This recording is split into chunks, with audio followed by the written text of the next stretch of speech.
The return. Brent Donovan was a man who could silence a boardroom with a single glance, a billionaire whose name carried weight in every corner of Glendale, from the marble floors of its five-star hotels to the noisy halls of its factories. He had built an empire of steel, glass, and innovation, but what he had failed to build was a home filled with warmth.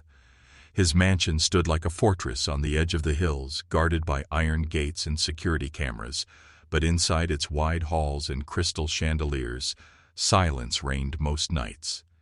Brent told himself he worked for his daughter's future, that every deal he signed and every late night at the office was to secure the life his little girl deserved. But deep down he knew the truth. He had missed countless dinners, bedtime stories, and moments that would never return. And tonight, as the rain poured heavily and his car rolled up the winding driveway, something tugged at him, a strange pull he could not explain. He had not told anyone he was coming home early, not even his loyal assistant. He wanted to surprise his daughter, Alina, and maybe, just maybe, make up for the missed days with a simple gesture of being there. The heavy front door creaked as he pushed it open, raindrops still clinging to the shoulders of his dark coat. The mansion was dim, the golden glow of a few lamps pooling across the marble floor. He expected quiet, maybe the sound of his daughter's laughter in her room, or the faint hum of a television. What he found instead froze him in his tracks. His briefcase slipped from his hand, hitting the polished floor with a loud crash that echoed down the hall like a gunshot. At the base of the staircase stood Alina, his 6-year-old, her small frame trembling as she clutched her hands over her head. Her angelic face was stained with tears, her round brown eyes wide with terror, and beside her stood Rosa, the housemaid who had worked in his home for over a year. She was not holding a feather duster or a tray as he usually saw her. Her hand gripped a towel, white once, now streaked with deep red. For a moment time slowed, and Brent felt his heart pounding in his chest like a war drum. His mind screamed one thought: his daughter was hurt. His protective instincts surged forward with the force of a storm. His voice cut the silence like a blade. "Let go of my daughter right now!" The words were sharp, loaded with fury and disbelief, and they made both figures flinch. Alina let out a sob and bolted from Rosa's side, running straight into Brent's arms, burying her tear-streaked face into his chest. He knelt, pulling her close, his eyes sweeping over her tiny form. His gaze froze on the bruise beginning to bloom on her forehead. It was small, but it was there, darkening against her delicate skin. Brent's jaw tightened, his hand trembling as it brushed over her hair. Then, slowly, his eyes rose to Rosa. She stood pale, her dark hands shaking as the blood-stained towel slipped slightly from her grip. Her lips parted, but no words came out at first, only gasps of panic. "Mr. Donovan," she stammered finally, her voice low and desperate, "please, listen to me. It's not what it looks like." But Brent wasn't ready to hear excuses. His gaze, cold and sharp, pinned her in place. "Not what it looks like," he repeated, his voice quivering with suppressed rage. "You expect me to stand here and believe you when my child is bleeding in front of me?" Alina sobbed louder, clutching his suit tightly, and it only fueled the fire inside him. Rosa shook her head wildly, tears pooling in her eyes as she tried to explain. "She slipped, Brent. She fell in the bathroom. I rushed to help her. I never raised my hand to her, never in my life. I swear on everything." "Enough!" Brent cut her off, his voice icy, commanding. His authority was unquestionable, the kind that made board members cower, but here it was raw, protective fury. He turned to his daughter, softening his tone just enough for her. "Alina, sweetheart, tell Daddy what happened." The little girl sniffled, her lips trembling as she peeked up at him. She hesitated, her eyes flicking nervously toward Rosa, then back to her father. Finally, in a whisper barely louder than the rain outside, she said, It was Rosa. She got mad because I broke the vase. She hit me with the towel." The words were like a blade through Brent's chest. His heart lurched, disbelief warring with anger. But when he saw the bruise again, saw his daughter trembling, The verdict seemed sealed. His eyes, once filled with fire, now brimmed with cold disappointment. He stared at Rosa, his voice shaking but firm. "Get out, now, and don't ever come back." Rosa's mouth fell open, her face ashen with shock. "Alina," she whispered, "that's not true. Why would you say that?" Her voice cracked, broken, but Brent had heard enough. He rose to his full height, pulling Alina closer into his embrace. His words were final, crushing. "Leave this house, Rosa. You are finished here." Rosa's chest rose and fell rapidly as her world crumbled in an instant. Her eyes burned with tears she fought to control, her hands trembling as she set the stained towel on the floor. With one last broken glance at the little girl she had cared for like her own, she turned and walked toward the door. Each step felt heavy, each breath labored, until the slam of the door echoed like thunder, leaving the mansion in a eerie silence. Brent stood frozen, his daughter clutching him as though afraid he would disappear. His mind was a storm of confusion, anger, and sorrow. He wanted to believe Rosa, but his daughter's words cut through every defense, and yet, something in Rosa's face, something in the way her voice cracked with desperation, lingered in the back of his mind like a shadow. Still, he hardened himself. His priority was clear: protect Alina at all costs. As he carried her to the car, his shoes clicking against the marble, Brent's chest tightened with every sob that escaped his daughter's lips. The storm outside mirrored the turmoil within him, raindrops splattering against the windshield as he drove toward St. Agnes Memorial Hospital. The drive was silent, except for the soft patter of rain and Alina's uneven breathing. Brent's hands gripped the steering wheel tightly, his jaw set, his thoughts replaying the image of Rosa standing there with that towel, her eyes wide with terror. He pushed it away. It didn't matter. What mattered was Alina. Always Alina. At the hospital, under the sterile white lights, Dr. Joanna Bennett examined the child with quiet focus. Brent stood nearby, his fists clenched, his body taut with tension. Every frown on the doctor's face made his heart hammer harder.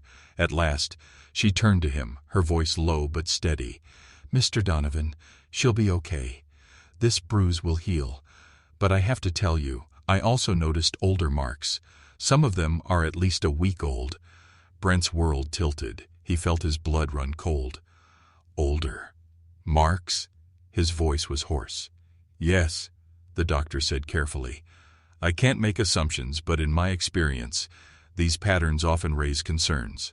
I'm required to report this. Child Protective Services will follow up." Brent's breath caught, his chest tightening as guilt and fury collided. He remembered Alina's sudden silences, her hesitant smiles, her refusal to answer questions about her day. How had he missed it? Was Rosa truly the monster he had trusted with his daughter's care? The thought ignited his rage anew. "I'll handle it," he said firmly, his voice cutting the air. "I'll make sure she never gets close to my daughter again." When they returned home, Alina clung to his side, but her eyes darted nervously toward the driveway. Rosa stood there, soaked by the rain, her face pale, her body trembling. She took one step forward, desperation written all over her. "Mr. Donovan, please, I beg you, let me explain. I never—" Brent raised a hand sharply, his glare cutting her off. His voice was a growl, full of disgust and betrayal. "Don't move another step. I trusted you, and now the doctor says my daughter has old bruises. How do you explain that? How?" Rosa's breath hitched, her chest heaving. Tears streamed down her cheeks, her voice quivering with raw pain. "I don't know what you're talking about. I never hurt her. Please, Brent, please believe me." But his decision was made. "I've already called the police," he spat. "You'll explain everything to them." The color drained from Rosa's face as the word police sank in. Her body shook violently, fear flooding her veins. She gasped for air, as if the world was collapsing around her. With one last choked sob, she turned and ran into the rain, the bloodied towel still clutched in her hand like a curse. Brent watched her retreating figure, his heart cold and heavy. convinced he was doing the right thing. Yet somewhere deep inside, doubt gnawed quietly, whispering that all was not as it seemed. And far beyond the shadows of the driveway, unseen by Brent, a pair of eyes watched the scene unfold with a satisfied smile. A voice whispered, "Into the night," into a phone held close. Everything went smoothly. He believes she's guilty. The stage is set. The storm raged on, but this was only the beginning, the suspicion. The next morning, the mansion did not feel like the home Brent once knew. Its high ceilings and polished marble, usually symbols of wealth and power, seemed to echo only silence and unease. The storm had passed outside, but inside his heart a heavier one raged on. He sat at the edge of Alina's bed, watching her as she clutched her pink blanket and avoided his gaze. She had not spoken much since the hospital, her words clipped, her eyes distant. Each time Brent asked if she wanted breakfast or if she was feeling better, she would only shake her head. It terrified him more than any quarterly crisis or billion-dollar gamble ever could. He had faced hostile takeovers, courtroom battles, and governments breathing down his neck, but nothing frightened him like the possibility of losing his daughter's trust. Brent's mind kept circling back to Rosa. The memory of her eyes haunted him. There had been no arrogance, no defense, no sharp words, only a desperate kind of pain, like someone wrongly accused. Yet Alina's trembling voice, whispering that Rosa had struck her, still rang in his ears. What kind of father would he be if he chose to doubt his own daughter? He clenched his fists, torn between instinct and reason. Somewhere in the middle of that silence, his phone buzzed with a sharp vibration against the nightstand. It was a message from Detective Harris at the Glendale Police Department, confirming they would be sending someone later in the week for follow-up regarding the doctor's report. Brent's jaw tightened. He wanted resolution immediately, but all he had was waiting, and a daughter slipping further into quiet despair. Rosa, meanwhile, was not far away. After running from the mansion the night before, she had found shelter at her aunt's small apartment in the older part of the city. The place was cramped, with peeling wallpaper and narrow windows that let in only a sliver of light, but it was safe. Rosa had not slept all night. She sat at the kitchen table with a cup of cold tea, staring blankly at the towel she had foolishly carried with her, still stained with Alina's blood. To her, it was not evidence of guilt, but of her frantic care. To everyone else, it was a weapon, damning proof that painted her as a villain. Tears rolled down her cheeks as she thought of Alina's frightened face, the way the little girl had whispered that lie. It had cut deeper than Brent's harsh words. Rosa had loved that child like her own.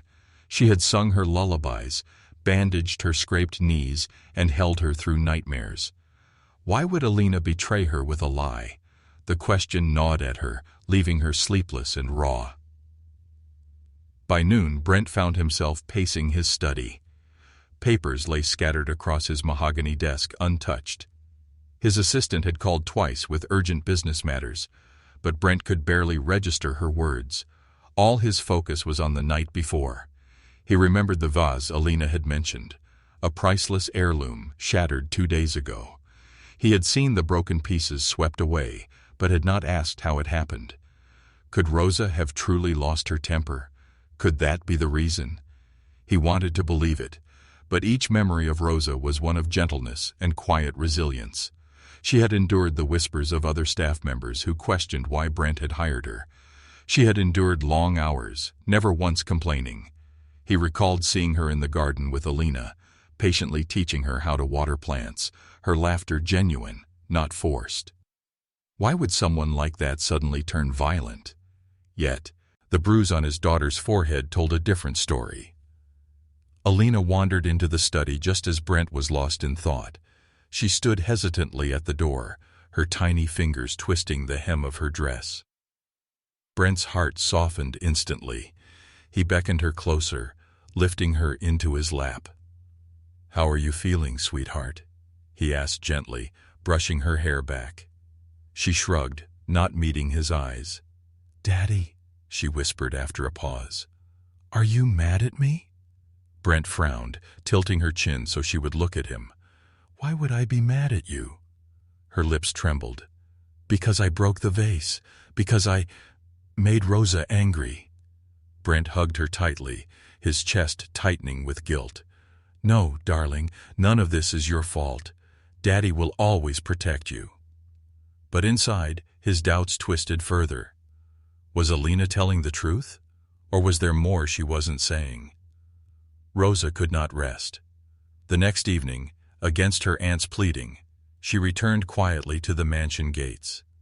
She stood under the dim light, her clothes damp from the misty drizzle, her heart pounding. She knew she had been cast out, knew Brent's wrath was unforgiving, but something inside her refused to let go.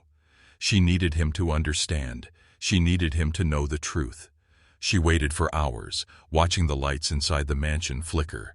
Finally, Brent stepped outside onto the porch, his silhouette tall against the golden glow. His eyes narrowed when he saw her. He started down the steps, each stride full of controlled fury. "I told you never to come back," he said coldly. Rosa's voice shook, but she stood her ground. "Please, Brent, I don't care if you hate me, just let me explain." His glare cut her like ice. "Explain?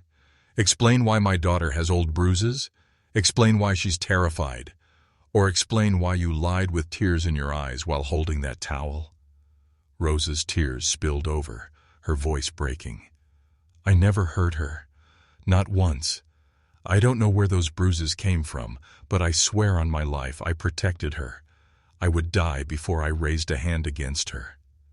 Her words trembled in the air, raw and pleading, but Brent's mind was barricaded.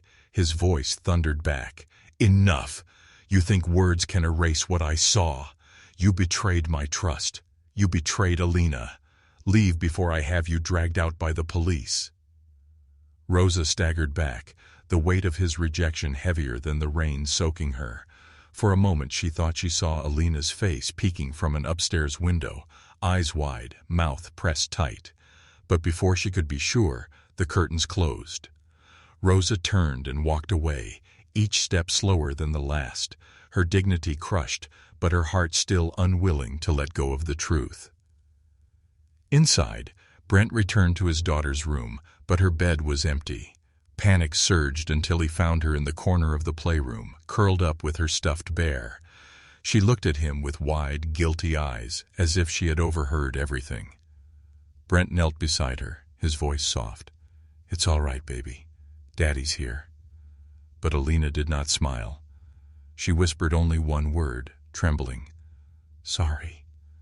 Brent pulled her into his arms, confusion and sorrow colliding inside him.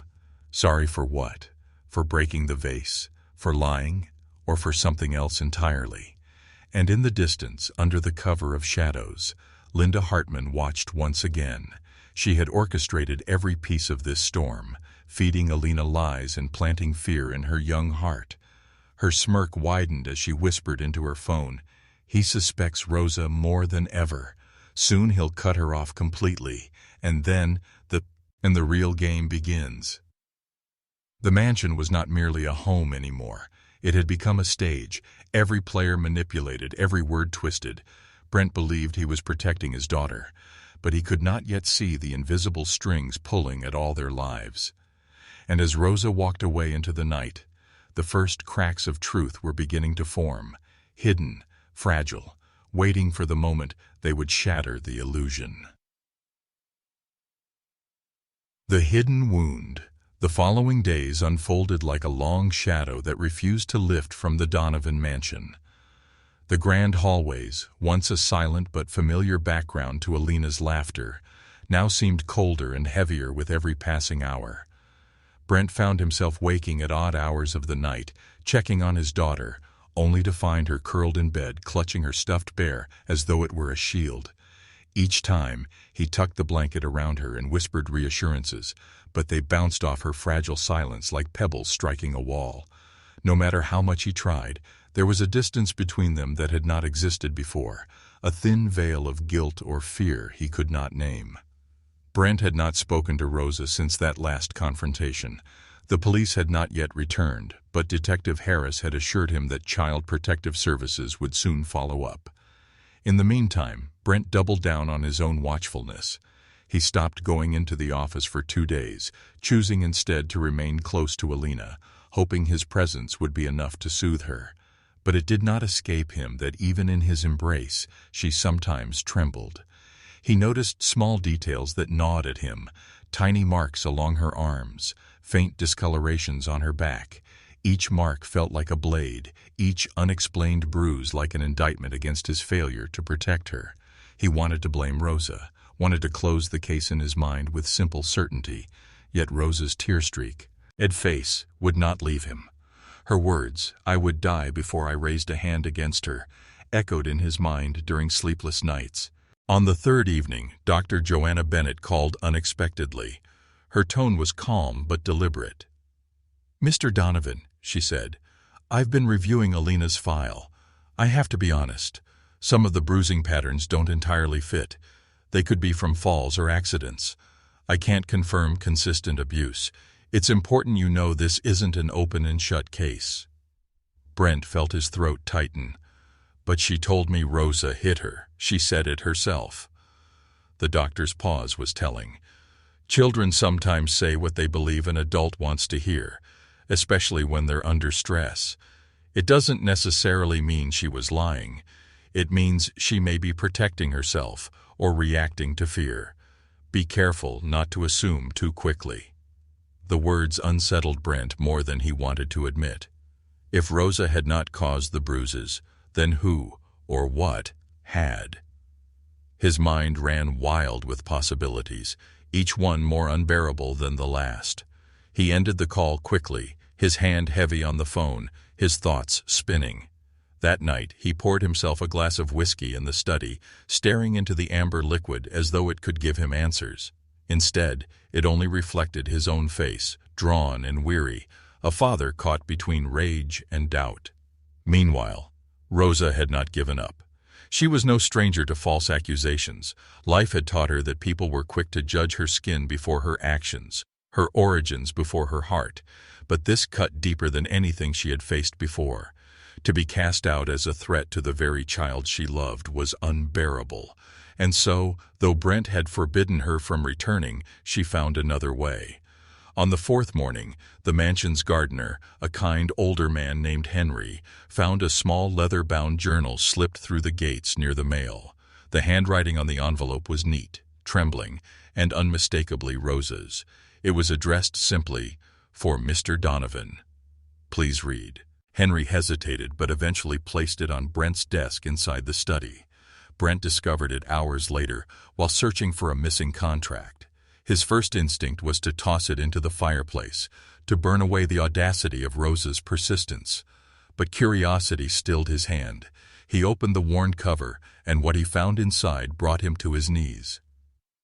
Page after page was filled with Rosa's handwriting, dated entries carefully kept. They were not the words of a woman seeking to defend herself, but the detailed observations of someone who had devoted herself to Alina's care. Rosa had documented Alina's daily routines, her favorite bedtime story on Tuesday nights, her nightmares that began after overhearing a frightening news broadcast, the way she hummed to herself when she painted. But more than that, she had recorded every bruise, every tear, every unexplained flinch. Rosa wrote not to accuse, but to track patterns, hoping to one day help Alina if the cause revealed itself. Brent's hands shook as he turned the pages. He found an entry from 2 weeks ago. Alina had a bruise on her shoulder today. She said she fell, but the angle seemed odd. She looked frightened when I asked her more. I didn't press. She needs safety, not pressure. Another from last month. She wakes up crying, saying someone will be angry if she tells Daddy. I tried to comfort her, but she refused to explain more. And then, one from just days ago. She broke the vase. She was terrified he would be upset. I tried to calm her, but she ran, and in her fall she struck her head. I cleaned the wound, but I fear she believes she must hide the truth. I will continue to watch closely. She needs love, not fear. By the time Brent reached the final page, his heart was thundering. The words leapt from the paper, dismantling every certainty he had clung to. Rosa had not written like a criminal, nor even like an employee. She had written like a mother, her love for Alina spilling out with every word. Brent leaned back in his chair, his hands pressed against his face. If Rosa was telling the truth, then why had Alina accused her? And what then was his daughter so afraid of? That night, Brent tried to approach Alina gently. They sat together in the playroom, surrounded by dolls and crayons, but her little hands fidgeted nervously. "Sweetheart," he began carefully, "you know you can tell Daddy anything, right? Even if it's scary. Daddy will always protect you." Alina's eyes welled up instantly, her lips trembling. She shook her head quickly, burying her face in her bear. "No, I can't," she whispered. Brent's heart broke at the sight. He wanted to press, but Dr. Bennett's words echoed in his ears. "Don't pressure her. She needs safety, not fear." So he held her close instead, whispering promises of love, while his mind seethed with questions. Far across the city, Rosa sat in her aunt's small kitchen, staring at the empty spot on the table where her journal had been. She had left a piece of her soul at the mansion, hoping Brent would read it with open eyes. She did not know if he would dismiss it or let it soften his heart. All she could do was wait, her prayers whispered into the night. And in another corner of Glendale, Linda Hartman poured herself a glass of wine, scrolling through her phone with satisfaction. She had planted seeds of fear so carefully, whispering into Alina's ears during secret visits, ensuring the child believed silence was her only safety. Rosa had been easy to frame, her position fragile, her voice easy to dismiss. But Linda knew Brent was not a fool. She would need to tighten her control soon, before the threads began to unravel. Her smile was cold as she whispered to herself, "He still thinks she's guilty.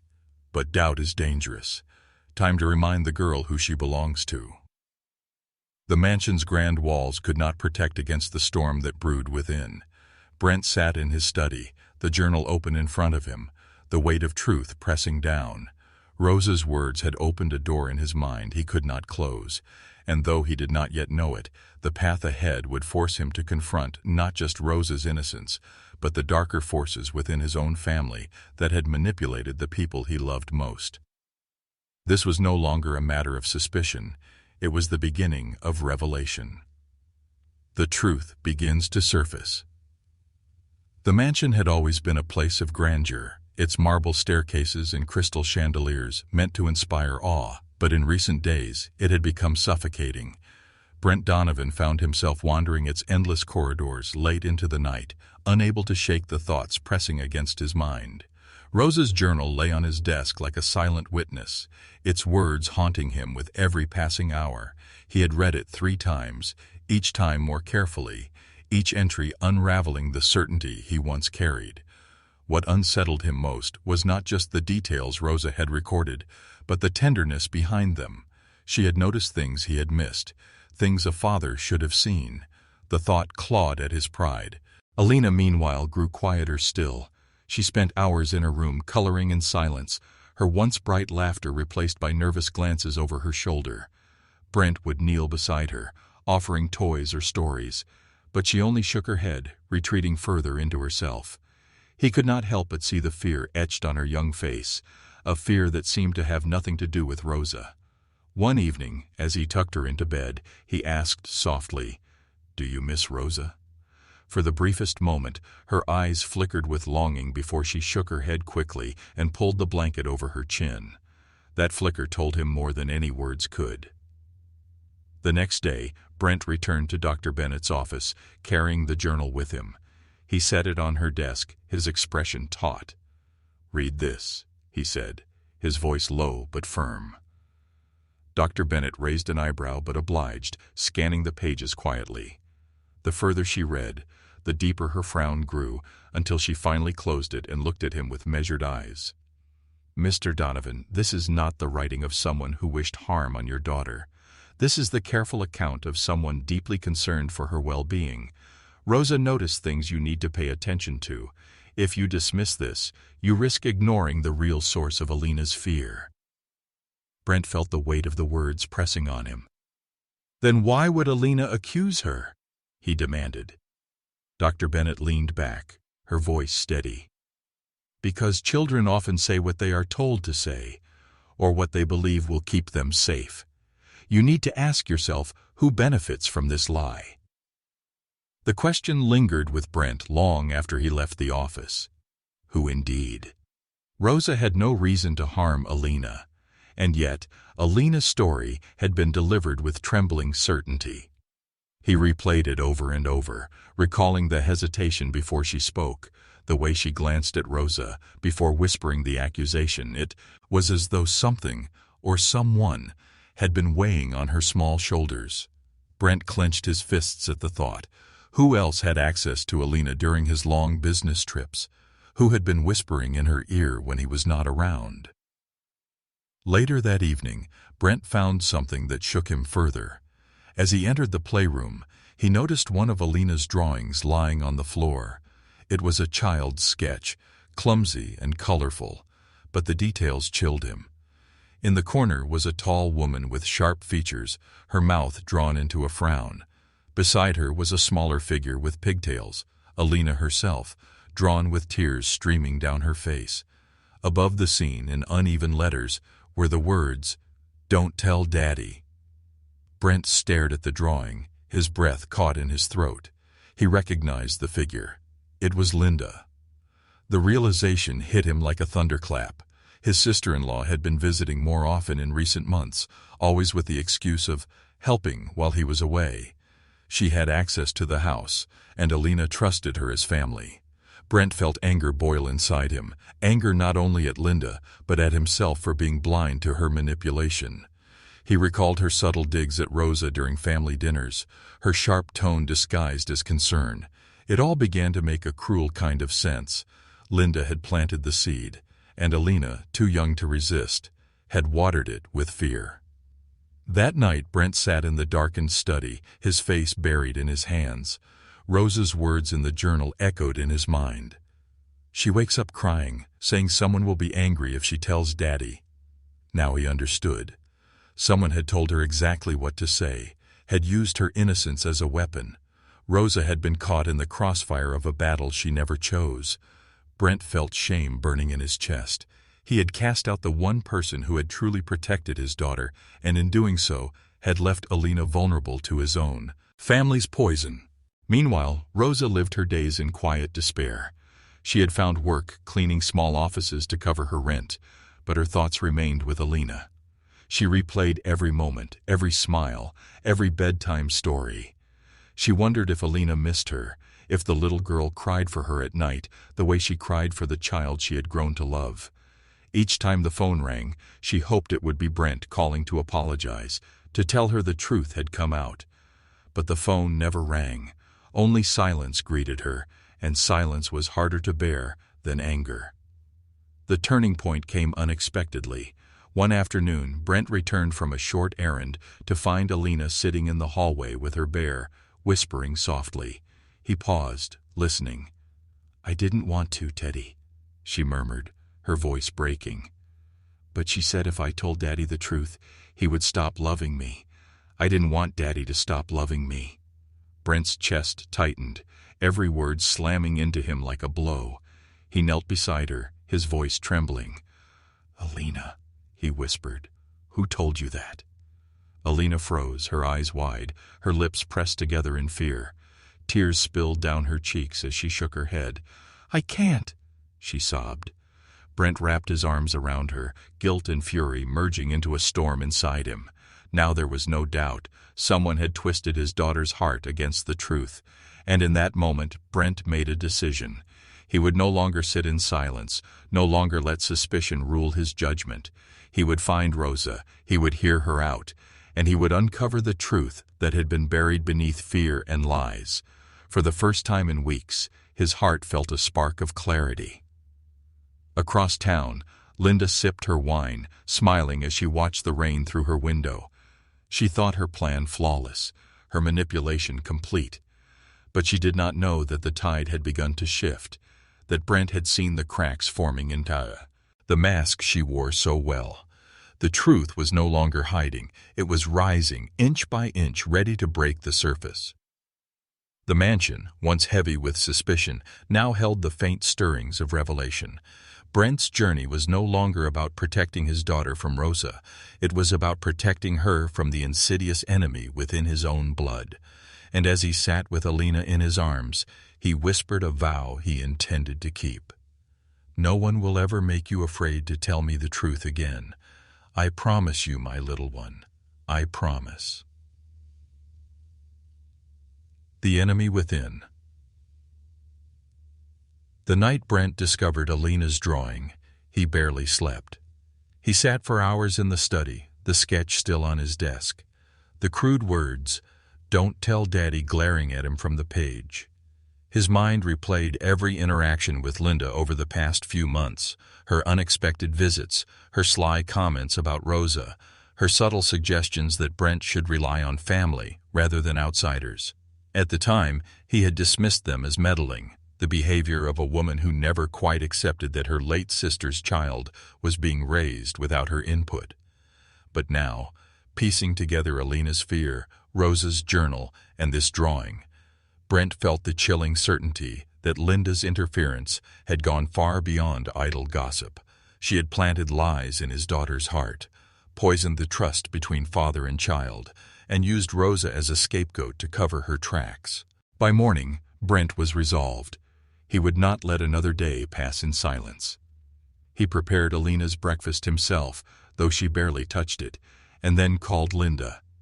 His voice was controlled, polite even, but beneath the surface was a steel edge she did not miss.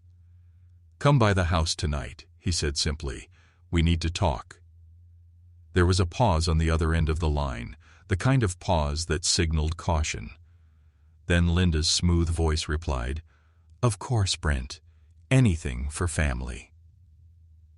The hours crawled by until evening, when Linda arrived in her usual fashion, dressed elegantly, her smile warm but calculated. She kissed Alina on the forehead, though the child flinched subtly, and then followed Brent into the study. "What's this about?" she asked, her voice light. Brent shut the door firmly, turning to face her. His expression was no longer polite. It was the look of a man who had pieced together a puzzle, one that revealed betrayal. "Tell me, Linda," he said evenly. "What exactly have you been saying to my daughter?" Linda's brows rose in feigned surprise.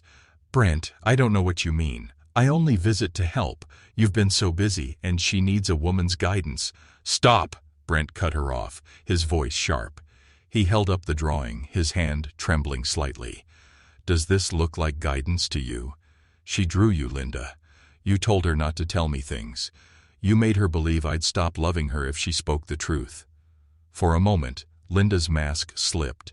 Her smile faltered, and her eyes narrowed. But she recovered quickly, laughing softly. "Children draw all sorts of things, Brent. You're overreacting. And Rosa probably put that idea in her head. You know how manipulative she is." But Brent slammed the journal onto the desk, its pages spread wide. "Rosa wrote down everything, every bruise, every nightmare. She cared for Alina more than I did while I was away. And you," his voice rose, anger breaking through, "you twisted her innocence. You used my daughter as a pawn in whatever game you think you're playing." Linda's smile turned cold. "Do you hear yourself? You're blaming me now, after your precious Maid nearly ruined your daughter? Maybe you're forgetting who you're talking to. I'm family, Brent. Family, not some outsider you hired off the street." Her words dripped with disdain, and for the first time, Brent saw the full scope of her prejudice. It wasn't just Rosa she despised. It was anyone who didn't fit her narrow view of who deserved to be near his wealth, his legacy. Before Brent could reply, there was a small sound behind them. They turned to see Alina standing in the doorway, her bear clutched tightly in her arms, tears streaming down her cheeks. "Daddy," she whispered, her voice breaking. "I'm sorry. I didn't mean to lie. Aunt Linda told me to. She said you'd stop loving me if I told the truth." Her words fell into the room like stones, heavy and undeniable. Brent's heart shattered at the confession. He rushed to her side, kneeling to gather her trembling body into his arms. "No, sweetheart, never. Daddy will never stop loving you. Not for anything. You should never have been made to believe that." He glared up at Linda, his fury barely contained. "Do you see what you've done? You broke her trust. You made her live in fear." Linda's composure cracked, her face hardening. She needed discipline. Rosa coddled her, and you're too soft. I did what was necessary. Her words sealed her fate. Brent rose slowly, his daughter still in his arms, his voice low but unyielding. "No. What you did was cruel, and it ends now. You will not set foot in this house again. Ever." Linda's eyes flared with outrage, but Brent's stance left no room for argument. She spun on her heel and stormed out, her heels clicking sharply against the marble. The slam of the front door echoed through the mansion, but this time it brought not silence, but relief. For the first time in weeks, the poison had been named aloud, the mask torn away. That night, after Alina fell asleep nestled safely in his arms, Brent sat alone in the study. He picked up Rosa's journal once more, running his fingers over the pages. He knew what he had to do. Rosa had been cast out unjustly, her dignity stripped, her heart broken. He had failed her as an employer, and worse, as a man, but there was still time to make it right. The next morning, Brent drove into the city, seeking out the small apartment where Rosa now lived. He hesitated at the door, unsure if she would even open it after the way he had treated her. When she finally appeared, her face was weary, her eyes guarded. "Mr. Donovan?" she said stiffly, her voice heavy with exhaustion. Brent's throat tightened. "Rosa, I was wrong. I was blind. Alina told me the truth. It wasn't you. It was Linda. I cast you out when I should have defended you. And for that, I am deeply sorry." For a long moment, Rosa said nothing. Tears welled in her eyes, but she held herself steady. "Do you know what it felt like?" she whispered. "To be thrown out of that house, accused of hurting the child I loved as my own? To hear her say those words, words I knew weren't hers? Do you know what it is to lose not just your job, but your dignity?" Brent bowed his head. "I know I can't erase what I did, but I can try to make it right. Please, Rosa, Alina needs you, and if you'll allow it, so do I." The silence between them stretched, filled with years of unspoken pain and a flicker of fragile hope. At last Rosa nodded slowly, her voice soft but resolute. "I will come. Not for you, for her. She deserves the truth, and she deserves love." As Brent drove her back to the mansion, a sense of redemption stirred faintly in his chest. The road ahead would not be easy. Trust once broken was hard to mend. But for the first time, there was a chance to rebuild, to protect, and to heal. And in the shadows of her own estate, Linda Hartman fumed, her plans unraveling. She was not finished yet. The game had changed, but her bitterness remained. And though Brent did not yet know it, the battle for his daughter's peace was far from over. The redemption, the return of Rosa to the Donovan mansion, was not a quiet affair, though Brent had wished it to be. Word traveled fast among the household staff, many of whom had stood silent during the storm of accusations, but had secretly doubted the story from the start. When Rosa stepped through the heavy front doors once again, her presence was met with a mixture of relief, guilt, and uneasy whispers. Some avoided her eyes, ashamed for not defending her. Others smiled faintly, as though welcoming back a piece of the household that had been missing. For Rosa, every step inside was heavy. The walls themselves seemed to whisper the memory of her humiliation, the echoes of Brent's voice condemning her. But when Alina ran into her arms, tears streaming, clinging with desperate affection, the weight on Rosa's heart lifted, if only slightly. Brent watched the reunion in silence, standing a few steps back. Alina buried her face against Rosa's chest, sobbing apologies that spilled out in broken fragments. "I'm sorry. I didn't want to lie. I missed you so much."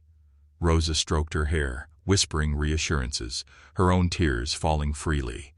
It was not Brent's words that began the healing. It was the child's embrace. Brent knew then that whatever pride he had clung to had already lost its battle. He had wronged Rosa deeply, and no amount of wealth or power could erase that. But he could fight to restore what was broken. That same week, Brent called for a gathering at the Donovan estate, inviting close family, senior staff, and even members of the community who had heard whispers of the scandal.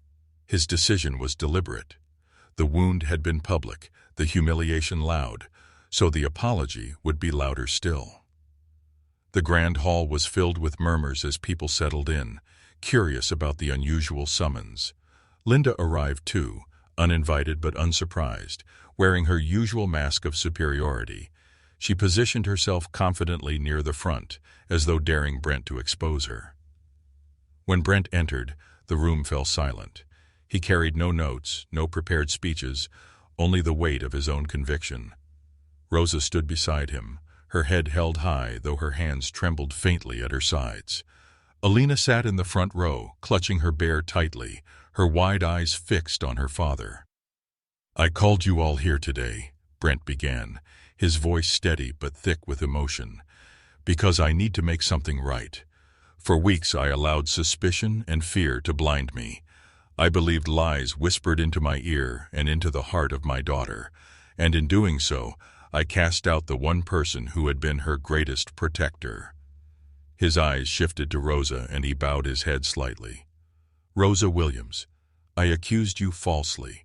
I humiliated you, stripped you of your dignity, and shattered the trust you had built in this home.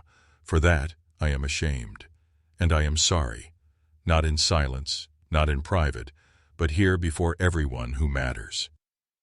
A murmur rippled through the hall. Rosa's eyes glistened, but she said nothing, letting his words stand on their own. Brent continued, his tone sharpening. "The truth is, Rosa never harmed my daughter. She cared for her when I was absent. She comforted her when I was too blind to notice her pain. The real harm came from within my own family." He turned, his gaze locking on Linda, the rodent. Followed his eyes. Linda stiffened but forced a smile.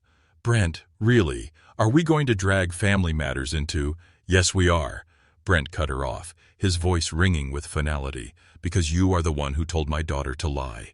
You are the one who filled her heart with fear, convincing her that I would stop loving her if she told me the truth. You turned her against the very people who loved her most, and you did it out of spite and cruelty." Gasps filled the room. Linda's composure cracked. Her eyes darted nervously, her smile faltering. "That's absurd," she hissed. "You'd take the word of a child and a servant over me?" But Alina's small voice cut through the crowd like a blade. "She told me not to tell you, Daddy. She scared me." The child's trembling words silenced every last whisper. Linda's mask shattered completely. Brent's eyes burned with fury, but his tone was calm. "You are no longer welcome here, Linda. You will never again step foot in this house, nor speak to my daughter. I will protect her from your poison, whatever it takes." His words were final, the weight of authority behind them undeniable. Linda's face twisted with rage, but she knew the battle was lost. With a sharp turn she stormed out, her heels clicking against the marble, the door slamming behind her like the last gasp of a dying scheme. The silence that followed was thick, heavy with both shock and relief. Brent turned back to Rosa, his voice softer now. "From this day forward, you are not just an employee in this house, you are family. You will always have a place here, not because of pity, but because you have earned it through love, through sacrifice, and through truth." Tears spilled freely down Rosa's cheeks, but her back remained straight, her dignity reclaimed not by Brent's words alone, but by the justice she had long deserved. She glanced at Alina, who smiled through her tears, and in that moment the bond between them shone brighter than ever. In the days that followed, the household transformed. Brent cut back his hours at the office, delegating responsibilities he once clung to out of pride.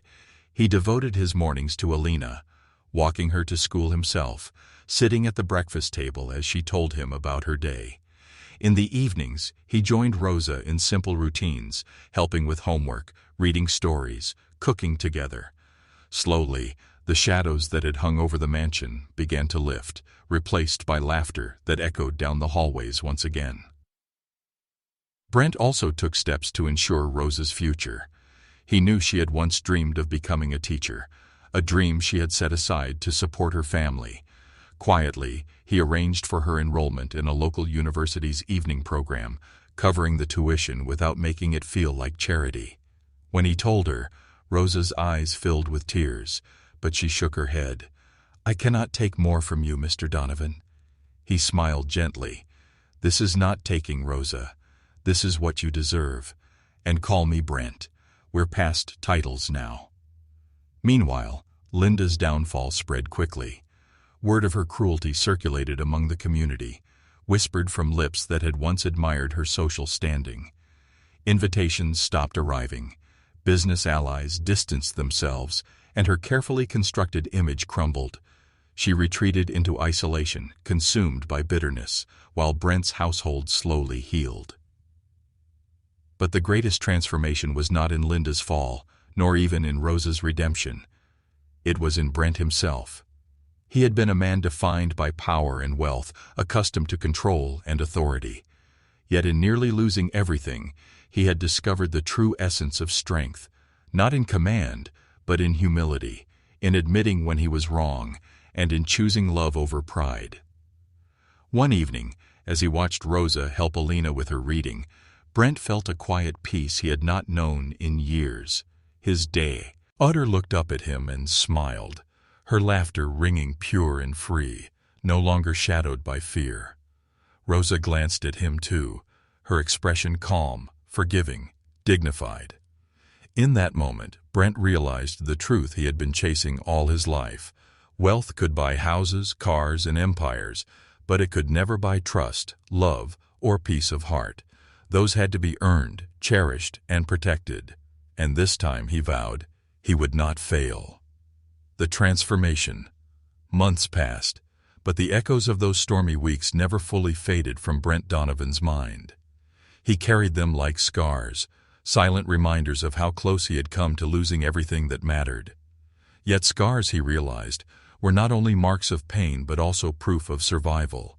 Slowly, carefully, he began to build a new life with his daughter, a life in which love replaced suspicion and presence replaced absence.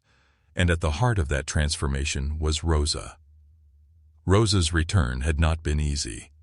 Though Alina's embrace had offered immediate healing, the household itself had required time to adjust. Some still looked at her with uncertainty, others with guilt, but Rosa carried herself with quiet dignity, never demanding apologies, never raising her voice. She focused on Alina, on rebuilding the child's trust in herself and in the safety of her home. It was Rosa who taught Alina to draw again, not with tears and warnings scrawled across the page, but with colors of joy, fields of flowers, smiling suns, and houses with open doors. Brent often watched from the doorway as the two of them laughed together, and each time a knot loosened in his chest. For Brent, the transformation demanded more than apology, it demanded action. He reduced his time at Donovan Industries drastically, shocking his board of directors. When asked why, he answered simply, "Because no business deal will ever replace the minutes I lost with my daughter." It was not a statement of weakness but of strength, and it rippled outward, changing the culture of his company. Executives began reconsidering their own work-life balance, fathers and mothers took more time with their children, and slowly Donovan Industries became known not just for innovation, but for humanity. Rosa, encouraged by Brent, began her studies in the evenings. At first, she doubted herself, afraid that years of hard labor had dulled her mind.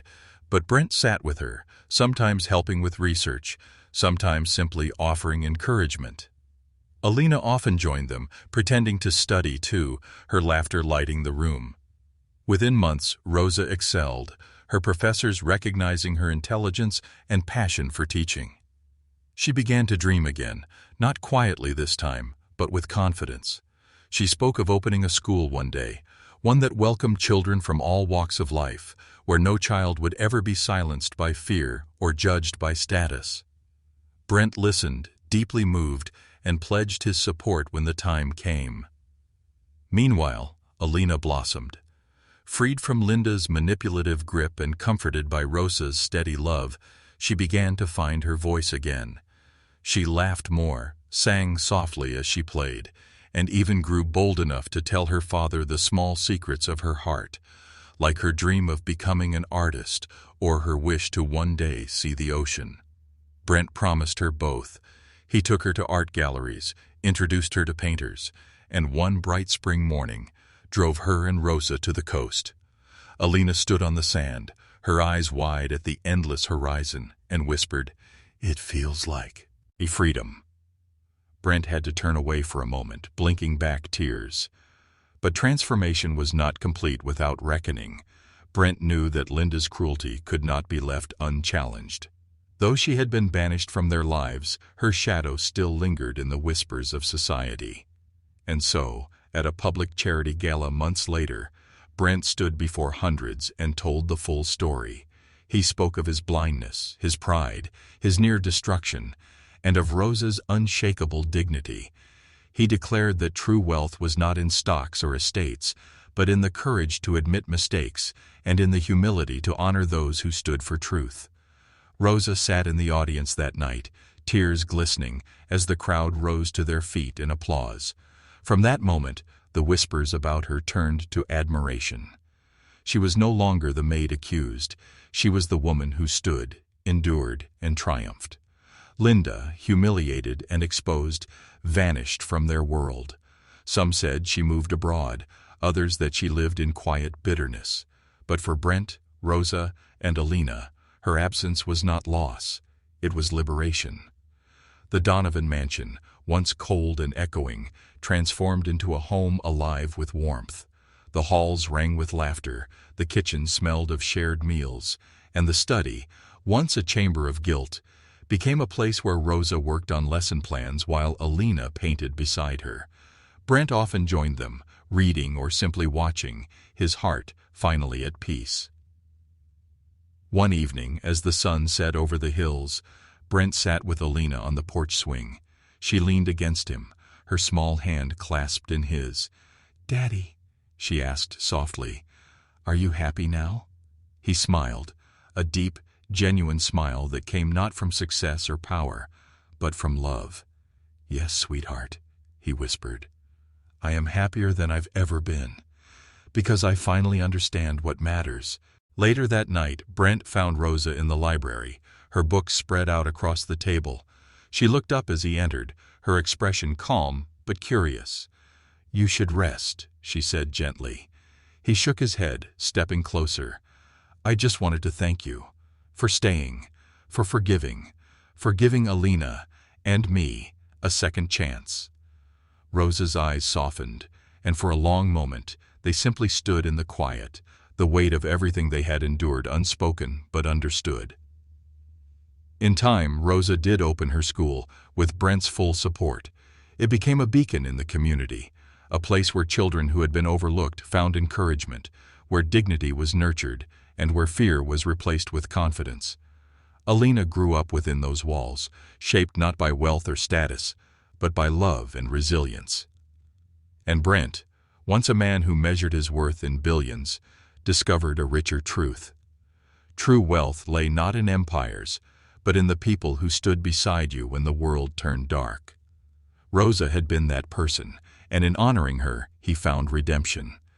Years later, when asked to speak to young entrepreneurs about the secret of success, Brent did not mention markets or mergers. Instead, he told them this: "Power and wealth can build walls around you, but love tears those walls down. The greatest fortune a man can earn is trust, and the greatest loss is losing it. I nearly lost both, but a child's innocence and a woman's courage saved me. Remember this: when you have love, honesty, and dignity in your home, you are already the richest person alive." The audience always applauded, but Brent never spoke for applause. He spoke because the truth was worth telling. And in the front row, Rosa and Alina always smiled, proof that redemption was not just possible, it was the greatest story a life could write.